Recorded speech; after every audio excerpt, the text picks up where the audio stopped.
So my next sowing of seeds are peas, and these peas are going to be dual purpose. So they are going to be, first of all, cut as pea shoots, and then they are going to be planted out for peas. And in this case, they're going to be mange two peas or snow peas if you're in another part of the world.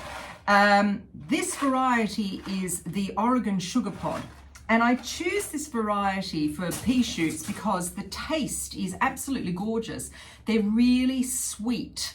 And I find that if you're going to grow for pea shoots, I want them really sweet and I don't want them really kind of brittle and hard. But if you want an astringent type of taste, then you can really sow any pea. Most people for pea shoots sow en masse. So they get the whole packet and they sow them in a tray like this. And they use, it's like microgreens. You don't need a garden to actually grow pea shoots at all. And you can go to the supermarket and buy packets of dried green beans and use those.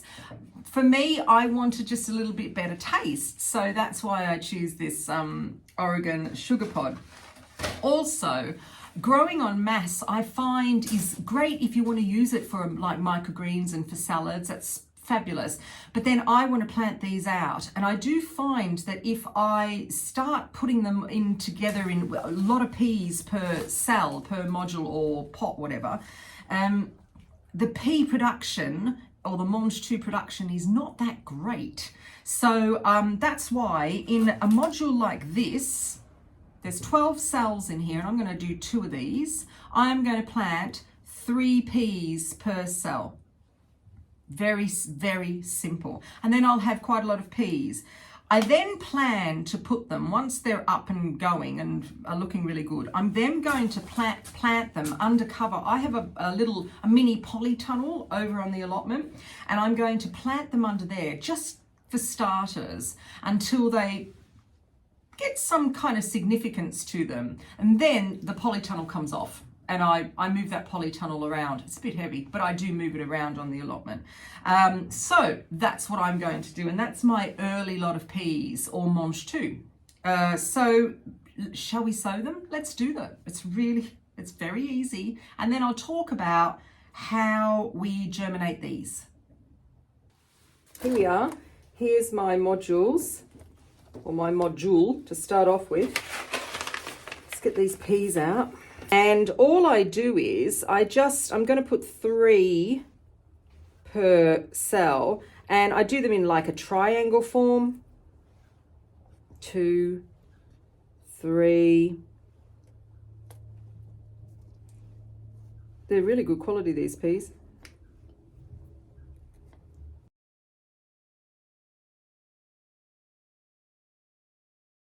Okay, and then a little bit of soil or compost on top, as per everything else.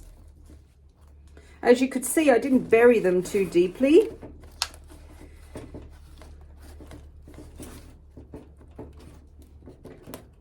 That's that. Lovely. Right, so here we are. I've got 2 trays of the I keep forgetting the name, the Oregon sugar pod mange two peas, or Nor peas if you want to call them that, or snow peas. And so to get these to germinate, they are exactly the same as your brassicas. They need about 15 to 18 degrees Celsius, so you can grow them anywhere inside that you want. They don't need heat mats underneath. I haven't found that at all. You can grow them under grow lights if you want to, but not for long. You probably only really need to put them under grow lights for about a week or so, and then they go like crazy. So they're really easy, these things, to grow. The only thing that I found with peas was if it's not warm enough. So if you've got them in a place like this greenhouse, which will, like I said, it gets down to 5 degrees at night, and we're in a north-facing garden, so I don't get sun here until late afternoon. So again, you might find that they will rot. that's a risk you take. That's why I always say keep them always at about 15 to 18 degrees Celsius, and then they won't. I have grown them on heat mats before, and of course they come up like crazy, but I do think it's probably a waste of time of the heat mat. So again, another hardy veg that you can grow this time of year, and then you can have lovely pea shoots as well. Enjoy.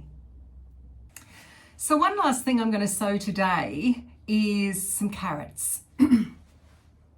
Carrots I usually sow in the ground about March time, but then I cover them with something. So I'll either cover them with a polytunnel or something plastic, or I put them in the veggie pod behind me as well, and that's when I sow them outside.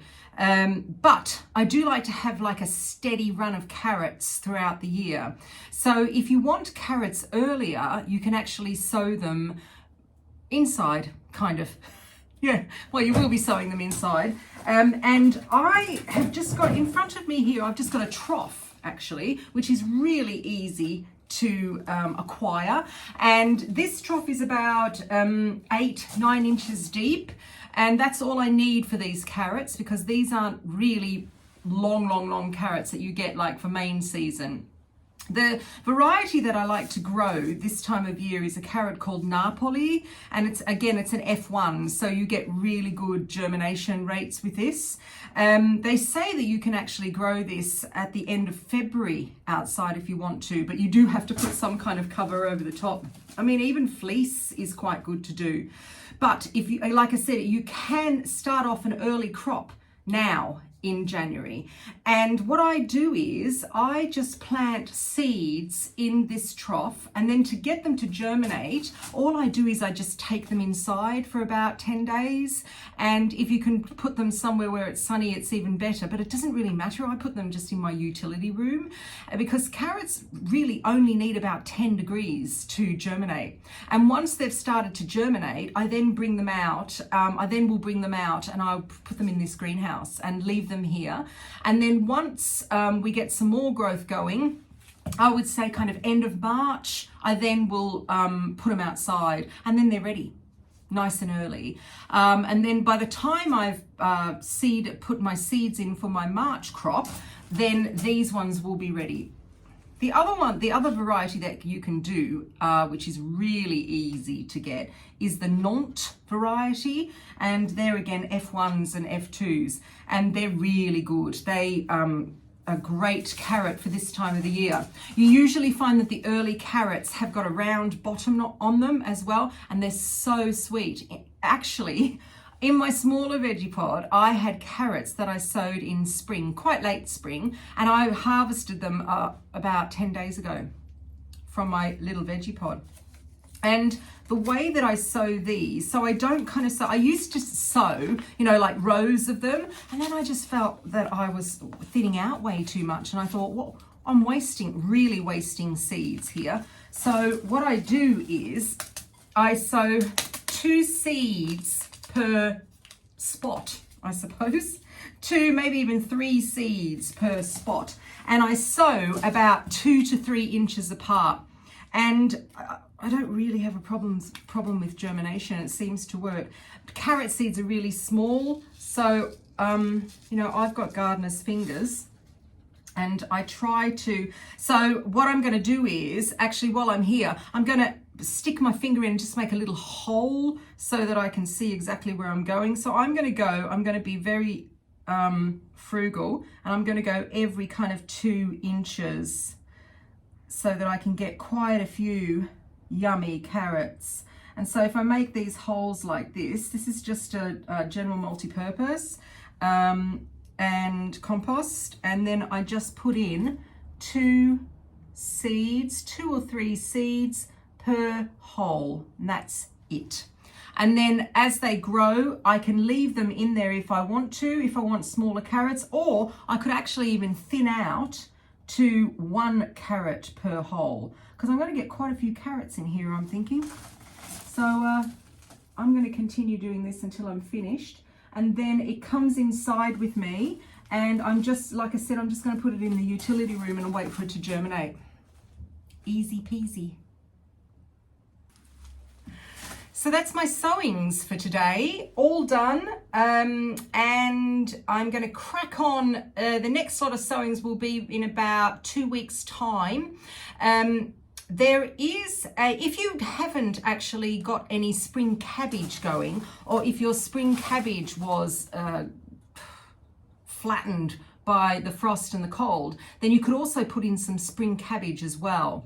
A really good variety to put in is called Offenham, and that's an F1. I've got over a mile on the allotment. As you saw, my spring cabbage is doing really well, so I'm fine. I've got Duncan over there, which is also an F1. But yeah, everything's going great guns. I'm very happy, and I'm going to all these seeds that are here all coming in with me, and when I've got them all set up and they start to get going in the next week or so, I'll show you, and we'll yeah, it's all exciting, isn't it? Yeah. So I'm Susie B from SusyBLiving, and thank you for watching me and joining me on my journey, on my growing journey for the year. 2023 is going to be a great growing year. I can feel it. So if you like the video, give me a thumbs up, and also if you subscribe, you will be notified when I upload these videos of what I am sowing and growing and cooking, eating. Thanks very much. See you later.